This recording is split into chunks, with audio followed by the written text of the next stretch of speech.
not all methods are created equal. A manual white box security assessment entails a high level of collaboration between us and the customer. They're providing all kinds of access to design documents, to engineers, to source code. They're helping us understand workflows, user provisioning. They're helping us understand authentication models and authorization models. And the reason is not only will we be able to understand the technology, but we can understand the business around the technology. And when you can understand those things, now you can actually fix the problems that you find. This is drawn in stark contrast to what's known as a black box methodology. Black box entails little or no collaboration. No access to design documents, no access to source code, no access to engineers. Now, the reason that a company would want to pursue this type of methodology is because of the way that they think about it. Their thinking is that the attacker doesn't have access to those things. They certainly don't have access to design documents or source code. So let's have someone emulate that position and see what happens, see if they can get in. But there's a fatal flaw in that thinking. If you find issues, does not mean you found all the issues. If you don't find issues, it doesn't mean they don't exist. And of the issues that you find, you can't fix them. You don't know how the system works, so you can't advocate for how to fix it. A customer of ours is one of the largest chipset manufacturers in the world. And they recently approached us asking us to do a black box assessment for them. Well, I was a little bit puzzled by this request because virtually everything we do for them is of a white box variety.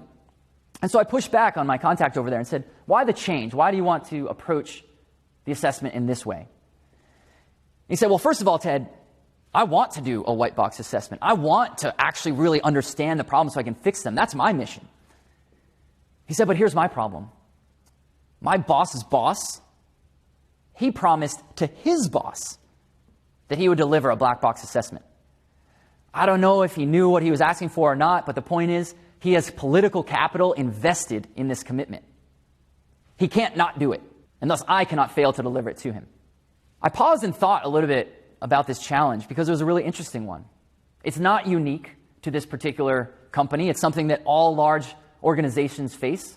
The idea that sometimes you have to make a trade-off between a political priority and the priority that's what's best for the organization. But it's also what I love about what we get to do. Undeniably, people are hiring us to help them solve their technical challenges. But we also get to help them solve their business challenges. So as I reflected on how to help this individual accomplish both his security mission as well as the political mission, it dawned on me the idea that maybe we should roll out. And so here's what we did. We agreed to do both, a black box and a white box assessment. We decided to allocate equal amounts of effort to both and look at the same system with both. That would help my contact get what he needed from a security perspective, and it would help his boss's boss get what he needed from a political perspective. Well, the data was unbelievably compelling. We allocated about 200 man-hours for each portion, the black box and the white box. In the black box portion, we found 4 security vulnerabilities.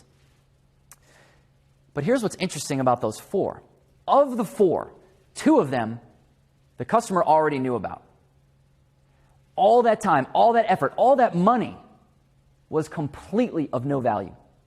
They would have been better off literally lighting the money on fire. At least that way they would have had a fun story out of it. The third issue was a misunderstanding by us of how the system worked. Remember, in black box, you don't know how the system works. Well, the fourth issue was a legitimate, valid, previously unknown, and critical security vulnerability.